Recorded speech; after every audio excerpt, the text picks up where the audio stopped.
এয়া ইলিচ মাছ লৈছোঁ আৰু লগতে আদা নহৰু পিঁয়াজ নাৰিকল আৰু সৰিয়হ পেষ্ট কৰি লৈছোঁ।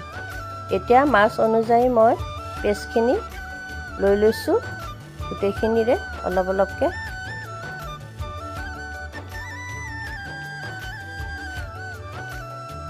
আৰু লগত মই হালধি নিমখ জলকীয়া গুড়া আৰু সৰিয়হৰ তেল লৈ গোটেইখিনি মিক্স কৰি লৈছোঁ।